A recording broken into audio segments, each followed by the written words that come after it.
Hey guys, we're just wrapping up week one here of season three. This is just a week one recap. I just want to start doing these, I guess, in case you don't want to sit there and watch everybody's games. You just want to know quickly, like, stats. I won't be keeping track of all the stats, just for the week at least.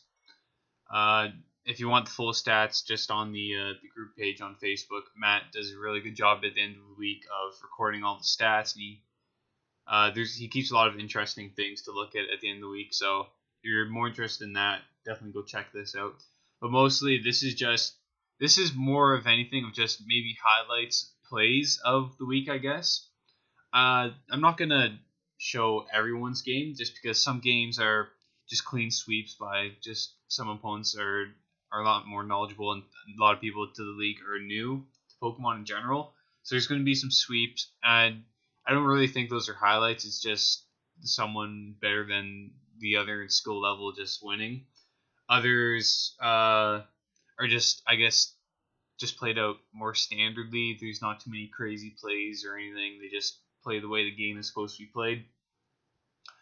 So if you're looking for your video, I'm sorry if you think you deserve to be in a highlight.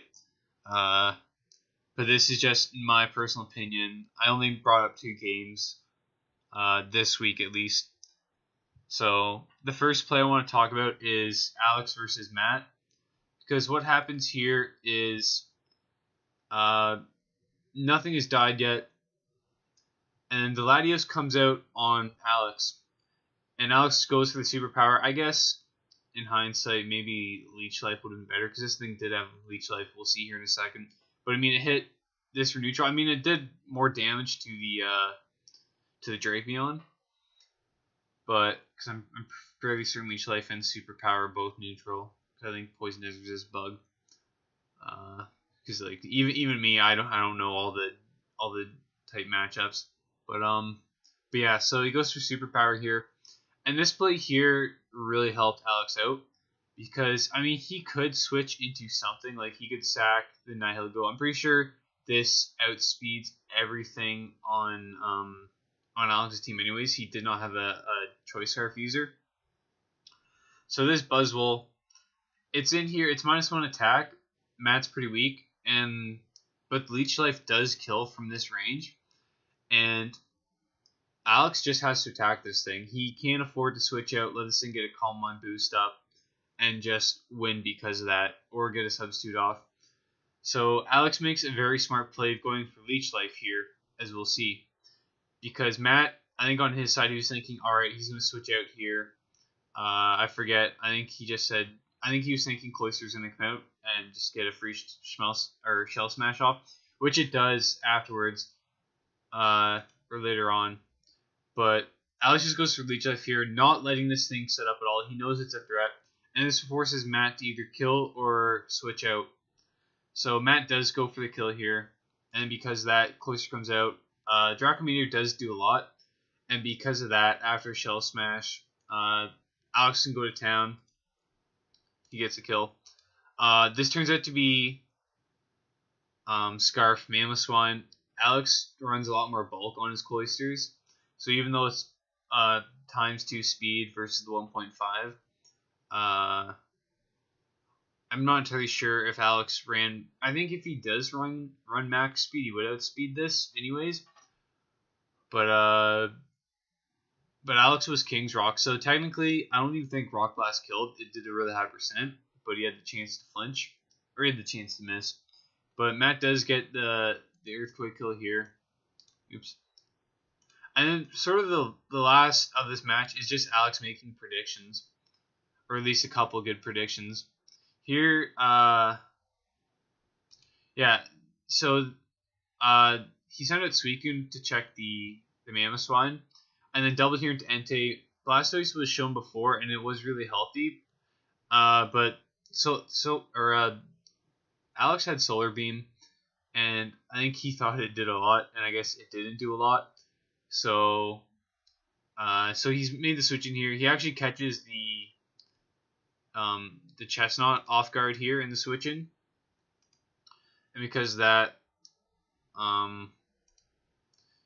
and he does go right for the Z Sunny Day because it couldn't touch him anyways. He goes for Solar Beam here. We'll see next turn. It actually doesn't do a lot. He just fires off some damage here. He gets roared out. He gets roared out here again. Now he'll go get sacked later on. So he goes for Scald here, gets the burn. It's not the biggest thing in the world because it really doesn't matter right here. Because he goes Entei here, and I forget the play. Okay, he does go for Flare Blitz. And then Matt goes Mamoswine here. And he goes for Stealth Rock. Right here,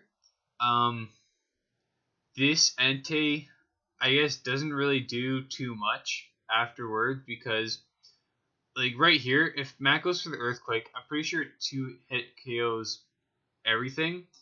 So there'd be really no point in, like, the 2 bulkier mons have to take this on anyways to just go down to 2 hits. So Alex decides to stay just to sack this and then let something come out. And fortunately enough for him, Matt goes for Stealth Rocks and he's Choice Scarf. So Alex gets off huge damage, which lets Scarf kill the Mamoswine from Suicune. And it forces Matt to sack something to the Flare Blitz because he needs the Mamoswine. And also, he switched out because Alex didn't actually have extreme speed. I forget his 4 moves, but he didn't have the extreme speed. So here, the Necrozma comes out, and right here it's can Suicune or the Necrozma live an Earthquake after taking on this thing. And so Alex goes down right here, and then it's just Suicune ends up living on 9%. So that was the first game I wanted to cover. There's a couple good doubles there. I really want to go over this match, especially this match versus Liam and Javin, because at the start of the match, Liam got Rain Up, and Mega Swampert, you can see the damage it did on the team. It took out Toxicroak, Starmie, and Bronzong. But this is where Javin makes some really nice plays, and he gets RNG in his favor in the end to win, but he still plays really well here. So he goes for the Iron Head. I think he goes for Sucker Punch here, because Liam just goes for attack. Sucker Punch is broken, but it's so good. So this Poliwrath, it goes straight for the Belly Drum. Javin has the Haze here, so he just gets off the Haze, and this pretty much makes Poliwrath useless. So he switches out to Tornadus here. He gets a Toxic. Right here, he also makes a really smart play of recognizing this thing probably doesn't do too much damage to Diancie, so he can come in and just get like a Moonblast off and get a kill. I guess Porygon 2 does well. But he makes a smart play of going in this. And he Mega Evolves. I think I think Javin should maybe not Mega Evolve there, just because he took less damage. And then he would have taken less damage, and then he could have Mega Evolved for his actual attack. But he goes for Rock Polish here. Really smart play, because he outspeeds everything. And then this is a little bit of a misplay on Liam's part, because he should have 100% gone into Porygon 2, and I think that would have been the deciding factor in the game, because it gets this speedy thing out of here, or kills it, and he sort of just sacks half his team here, because the Pelipper goes down, he gets the Rain Up. This thing's base 110 speed. This is definitely not. So times 2, Diancie does its speed, and Moonblast does get the kill. And this is where so 2 Mons on his team. So he should have definitely gone out to Porygon 2 off the start, because then if this thing went down or switched out, he would have had Poliwrath in the rain versus this entire team afterwards, because Pelipper could have came out, got sacked, and then I'm pretty sure Poliwrath, I mean, he still had the Tox Specs, but it still would have, he wouldn't have lost these 2 Mons right there and then. So Javin just stays in. Dance goes down. So we see that it's a Porygon 2. A little bit of a wasted turn here. Even when I was watching, I forgot that he had Magic Mounts. But this is where the really smart play comes in, because Toxapex is just here to get off damage against Porygon 2, maybe get a burn or something. Because Well, actually, what is it? I'm pretty sure he just lets this thing go down.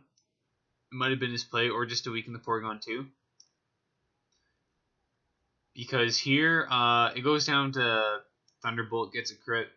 I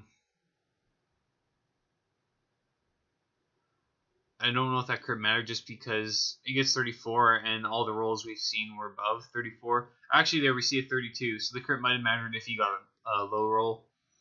Either way, though, Javin is. I think this was Scarf and probably Flamethrower. Javin makes the really smart play of going for a Hail Mary here and just going for the Sword Stance. Thunderbolt is not 2-8 KO. He's got to pray that he doesn't get paired. This still isn't enough, though, for a Sucker Punch against the Hydreigon. It did like 60 to 70%. You'll see here the Hydreigon gets crit. So Swampert ran amok on the team, but Javin makes some really smart plays there at the end. And he ends up pulling it off with a little help from RNGesus, but that was the game. So those are 2 games I wanted to go over. Those are the plays I liked for the week. And then we'll see here Brandon versus Dan. Brandon got the 3-0. Steven versus Jordan. He gets the 4-0. Me versus Brad. I got a 5-0. Javin versus Liam. He got the 1-0 there. We just saw. Kyle just played girl Alex. And I believe that he got the 5-0. The only thing that went down was Slazzle. Ty versus Mike, I believe it was a 5-0. Alex versus Matt. Alex won with the 1-0. And then Mark versus Jordan. Mark got the 1-0. So that's week 1. And I guess we'll see week 2 in about a day because this is Sunday. So this will go up on Monday because that's when I have internet. And then hopefully games will start popping up later on the channel for maybe Wednesday or Thursday.